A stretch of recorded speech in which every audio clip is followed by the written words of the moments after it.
Hello there, I'm Anna Amelia from North East Animal Rights and welcome along to another one of our Saturday Spotlight interviews. We're delighted to have Jamshed Patel on our interview today. Jamshed is a public speaker and also a long-time animal rights activist. So welcome Jamshed and thank you very much for agreeing to do this for us. Hi, glad to be here.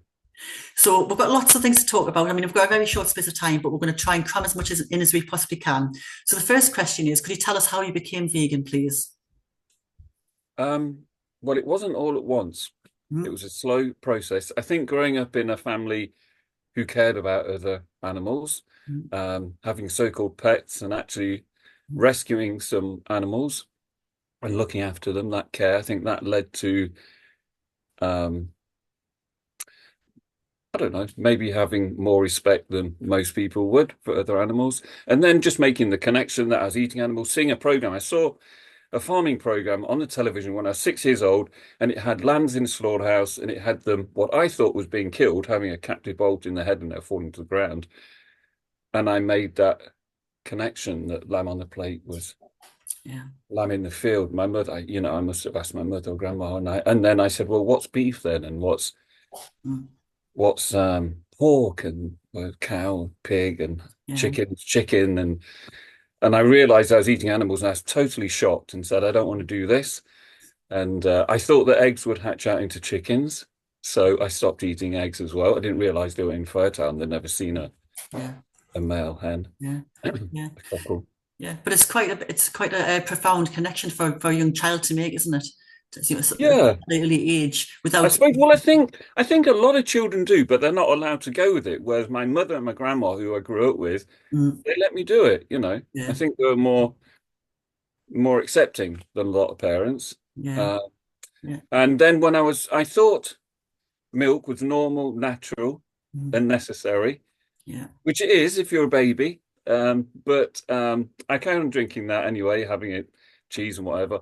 And in my early teens, I thought, well, what happens to the old cows? mm, When people get old, they're not giving milk to babies, whatever. And I thought of writing to the local so-called dairy company, and I never got around to it, which I really regretted by the time I was 17, when someone gave me a leaflet at school that mm, said exactly what happened to cows. And I had two milk chocolate bars in my pocket, two small ones, and I took them out immediately and gave them to someone and said, that's it. So that was when I was 17. yeah, And then I think within that time, I started to identify, I suppose, if someone asked baby, and I said yes, and yeah. I started to have much more awareness Mm, about the clothes I wear and how things are created, chemicals, testing, whatever. yeah. I suppose it's. I mean, that veganism, like the term vegan, has obviously become into the public domain quite recently. Although it's been around for a long, long time, 1944, but actually the principle of it has been around for hundreds and hundreds and hundreds of years. But it I is, think so. yeah, exactly, yeah. It's been, it's obviously it's quite popular, if you like, in the mainstream media and everything now. One of the things that I've heard you talk about is how, environmental issues, every single environmental issue is linked directly to animal rights, and you can't have one without the other. So would you be able to expand on that a little bit for us, please? Yeah, well, I actually say that every single animal rights and every single environmental issue is an animal Yes. rights Yeah. issue, not just linked, it Yeah. is an animal rights Yeah. issue. Yeah. And that is because if something's the so-called environment, what we call the environment, is that place which homes the animals Mm, that we wish all animals to be free. It doesn't just home them, it feeds them, it totally supports them. So anything that goes against that place that supports their life mm, is going against them. mm. So every single environmental issue is a animal rights issue. And I felt that since I was about 20, which led to a radical change in my life, really, Yeah. from the people around me. Yeah, I mean, you mentioned clothing earlier on. I mean, clothing obviously is something which a lot of people don't put two and two together. I mean, not so much I mean, most people will get fur. A lot of people don't get the leather and the textiles. And I've heard you talk about the dyes within them as well. All of these environmental issues, that kind of the dyes go into the waterways and everything. And obviously they will affect animals. The sea life and river life, and so it's kind of like quite a big issue, isn't it? Really? Yeah. I mean, I I became aware of this around when I was about 20 or something like that. I Mm. grew up in an industrial city, and it Yeah, wasn't that industrial compared to what it was like 50 years before I yeah, was a little boy, but it was still quite industrial. yeah, And so I was aware of pollution and how that affected everyone, uh, non-human and non-humans, yeah, and how there was basically basically no protection for other animals. uh, Um, yeah, so I didn't buy, I realized that the dyeing industry uh, was well, it's the second most polluting industry uh, behind farming, yeah, and it causes second most uh, harm after farming to aquatic animals. yeah, So I haven't bought new clothes since I was about 20. I yeah, remember buying a pair of plastic trainers yeah, when I was about 20 mm, or 19, and I mm, didn't want anyone to think they were leather. mm. And I actually wrote plastic on them.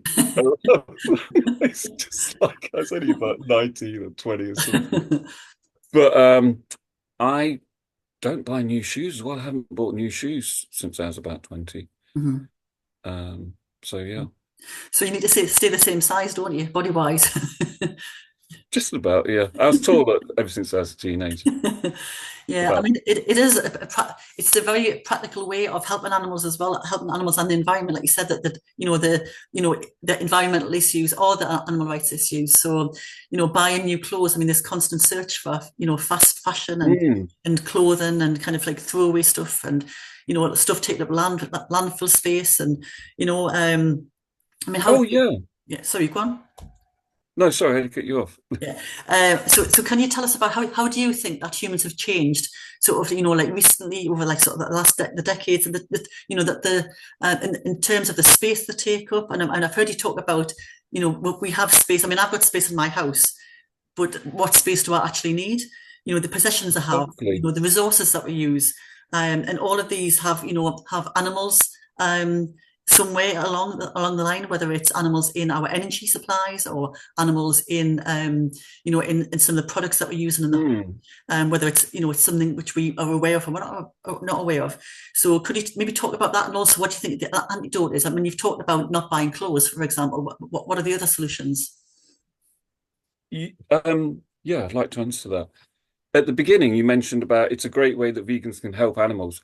Yeah. I know it's a common narrative about helping animals and being kind in animals, but I actually see it differently. Mhm. I see we're not helping them and we're not being kind, we're just respecting them. Yeah. Yeah.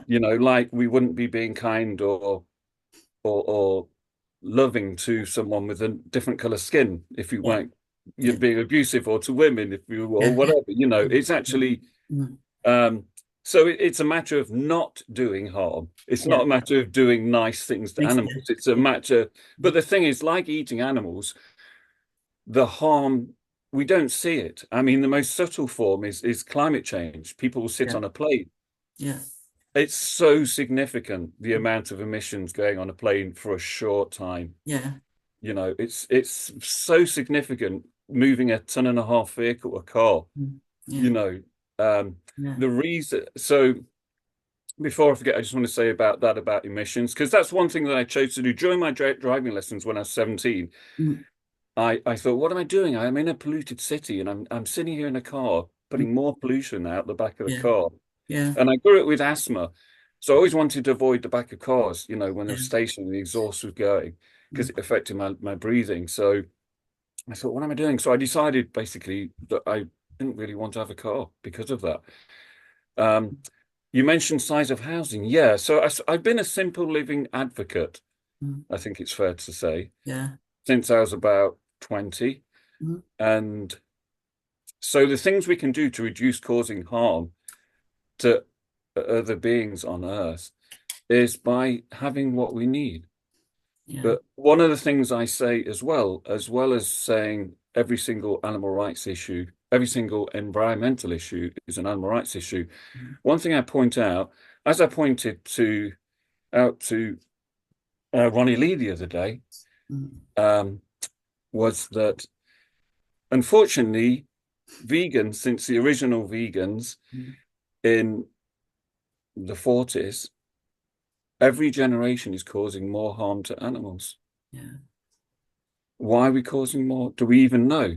How many people know this? How many people think about this? Mm. We're causing more harm because we've basically gone along with everyone else and are consuming a lot more. Every generation since the beginning of industrial revolution has, increased their consumption. Yeah. And I don't think there's any evidence that we increased our happiness. Yeah. Yeah. It's a very valid point. I mean, people always aspire to having a bigger, a bigger car, an extra car, a bigger house, a bigger garden, a bigger, more clothes.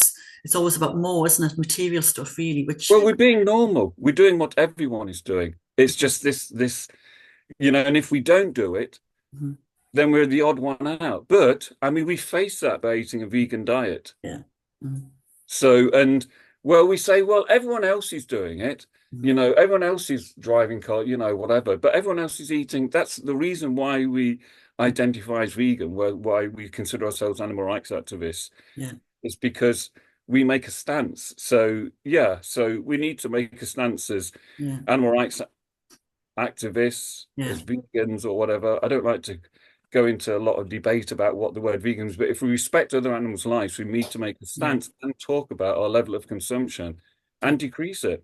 I mean, most people in the world, their emissions are way less than the average person in the UK. It's yeah, another thing that I've said at Vegan Camp Out when I've said there that mhm, if everyone, vegans, we all want everyone to be like us. But I've said at Vegan Camp Out, I've said if everyone in the world was like the average person in this audience, the world would be done by the end of the year for so many, so many animals because it's because of the other stuff, yeah, you know. yeah, 86% to 84% of people on the earth haven't even been on an airplane once. yeah, yeah. Yeah, I mean, it certainly is. I mean, obviously, plant-based food for thought, but I mean, you mentioned about the sort of not about being kind to animals and about respecting them, and it's I suppose a similar kind of a phrase which we hear quite a lot is animals are friends, not food. And in that kind of, I mean, it's a good, very catchy phrase, but actually, animals don't really need us to be their friends. I mean, that's something which I've said quite a few times. They just need Yeah. us to leave them alone to get on with their And life I don't think, without yeah, I interference. don't think I call tigers and in India and lions in Yeah, Africa my friends because yeah. they probably want to eat me if they got a chance. Yeah, yeah, exactly that. So I know that you do quite a lot of different types of activism. I mentioned when I saw you at Camp Eagle about you're an animal aid speaker, and obviously, and I'm an animal aid speaker as well. Glad to be, yeah. But you do, you were supporting Camp Eagle. You've done all sorts of different things. So what type Yeah, of activism do you prefer to do? Do you prefer the public speaking? Do you prefer going into schools, or is it just a bit of everything? a bit of everything. I really like talking to people on the street, Mhm, um, and I have some conversations I really value. mhm. I've thought about the idea of recording them, but I know some people record their interviews without asking permission first. Yeah, yeah, And I just don't feel very comfortable with that. And I know some people do. I'm not saying it's wrong, but and I think if I asked permission, it would just change the nature of the yeah. It's a conversation. bit more So, stilted. Yeah, yeah. but I do like people talking, and I love being a school speaker with animal aid. You Mhm. know, that's the area to change. It's like children is the area to change. In terms of our consumption levels, Yeah, what we eat, who we eat. yeah, So yeah, I just want to go back to think about you mentioned about house sizes. yeah, yeah. So in England, compared to USA, Mhm, we occupy way less space with our homes. mhm, I think about half or something on the average, but still about three times as much as the average person in India. In India, there's 1.4 billion. mhm, Here's about yeah, 70 million. mhm, So, and that space nowadays, we've got a customized idea. We heat every room, yeah, mhm. and yeah. So, and yeah, the bigger the space you have, the more stuff you have to fill it up A little with. bit. Unless you want an IKEA house with lots of new things in. Yeah, yeah. That's it. I mean, it is. It's kind of people always aspire to these. They have, and then kind of like when you're younger, I suppose you aspire to get your first house, then you get a bigger house, and then at the end of your life, like towards the end, you end up downsizing anyway. So it's kind of it does. It makes you kind of think about what we actually need and what we actually want, isn't it? It's a big difference between the two. Yeah, well, I mean, houses have got a bit smaller, but what's happened is that houses aren't being occupied by so many people. Mm-hmm. Families are separating, couples are separating. There's more people than ever, I think, living alone. Mm-hmm. And Yeah. so yeah, you mentioned one other thing. I can't remember what it was I wanted to it's just Um, I think it was just about the like the usage of whether like people actually need things or whether they just they want things. The fact that people buy these things because they want, they think they feel it's almost like we deserve this. We've worked hard. We deserve this. well, They yeah, actually need it. that's such a narrative Mm, of of you deserve it. You deserve a holiday. mm, But that's retail therapy. A lot of people they frame consumerism in terms of stuff, mm, but you can have a really you can have a life that really adversely impacts the lives of other animals without buying stuff or eating them, but by the amount of fossil fuels you use, yeah, yeah, you know. yeah, yeah. So what's next for you then? I mean, you're obviously very, very busy. So I'm presuming you've got schools booked up till the end of term and different actions and different events and things you're going to. So what's going on for you? Well, the thing that I'm most excited, nervous about is a talk um, in about a month's time Mm-hmm. at the Leicester Secular Hall. All right. Huh? It's not specifically, I mentioned, they asked me what talks would I like to do. I said, well, I'm happy to do one about animal rights, but I'd also like to do one Mm-hmm. that's about consumerism. So I'm doing a talk. Mm-hmm. It's called, what's it called? The Earth Overconsumption and Us, which I think is very, it's the first type of that talk that I've Yeah. done. Uh, But I want to continue doing lots of more talks at schools, mm-hmm. and I'd like to speak at. I haven't really spoke at that many places really about consumerism Mm-hmm. and its harmful effects on other life. And yeah, there's a few conferences that I've applied to speak at and been rejected, and I'm going to keep trying. Mm-hmm. Because yeah, this isn't. I mean, there's cognitive dissonance among vegans as well. Yeah. There It's is. not just Yeah. non-vegans. It's Yeah. like I don't even like to think of vegans and non-vegans. We Yeah. have challenges. Mm. And before anyone says, "Oh, his father lives in the USA," he goes on an airplane. Yes, my father does live in the USA. Yeah. And it's not so easy to go on cargo ships as it was years ago. And it was never easy for me to go on Yeah. cargo ships. Yeah. So yes. Yeah, I mean, I think it's very, very easy for people to be critical. It's almost like a defense mechanism, isn't it? It's like you're asking me to do something which I don't want to do, so I'm going to pick fault with what you're doing, with your lifestyle. It's kind of, Yeah. we get this outreach as well. I bet you're wearing leather shoes. I bet you're doing this. I bet you, and actually, we always say we're trying our best. We're trying our absolute best. Yeah. If we know that we're doing something wrong, we try our best to change it. It's not about being perfect. It's about just trying. Um, Yeah, because and, I honestly think that, and people say it's easy to be vegan, and I cringe a bit when I hear that, because for some people it is, and yeah, it's way easier than it was when I chose to eat a vegan diet. yeah, Talking about vegan diet rather than veganism as a whole, as a the concept, but it's plant-based way part easier of than it. it was then to eat a vegan diet. Yeah, But for some people in families and that, you know, so yeah, it is. It's just like yeah, everyone is doing their best, even the people that yeah. aren't eating a vegan diet. I think there are aspects of veganism which are more easier than others. I mean, like you said, it's much more easy to access plant-based food now, but there are aspects of it, particularly with your family and your friends who've known you before you were vegan. That aspect of it is quite difficult. I mean, I find it much easier to talk to strangers about veganism than I do to my own family and to my friends because they've known me Yeah, before and they feel as if they're being challenged or judged. So that part of it is quite hard. And obviously, there's topics within veganism as well, which can be quite difficult. Vivisection. I mean, obviously, we've had a big campaign this year with feet and with Camp Beagle and World of Animals and Labs. Vivisection is quite a hard one to talk about, but there are other aspects as well. But the consumerism, what you're going to do, is a really, really important aspect of it, because you're right. I mean, a lot of vegans kind of do look at one aspect of like the animal part of it, but it's not like the I'm drawing a circle here from hands here, then like the bigger, like the kind of like Yeah. the circle in the middle, but obviously that affects other things as well. So the consumerism is a big part of it. Yeah, well, the thing is, if I ask people what's animal rights about, Mhm. and basically they'll list a whole lot of things, a whole lot of ways that we need to stop, want to stop, Yeah. that ways of exploiting animals. They frame basically most people frame animal rights Mhm. as around ending animal exploitation. Yeah. And what I talk about is not about exploiting other animals, other Mhm. non-human animals. Yeah. Yeah. It's about oppression, and exploitation is one form of oppression. Mhm.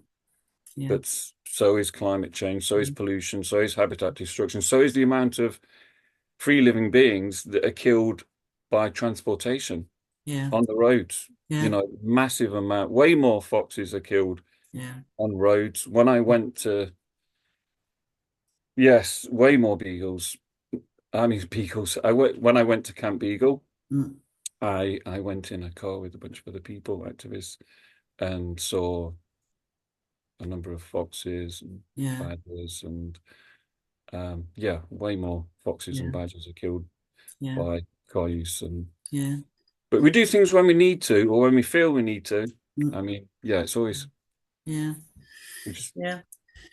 Right, well, we're coming to the end of our time together now. I mean, I feel as if we've just scratched the surface, really, of all because some of these subjects we're talking about are like an hour each, rather than just like a few minutes. yeah. But but obviously, we'll hope that people will sort of will follow your work and follow Cheers. other things that you're doing as well.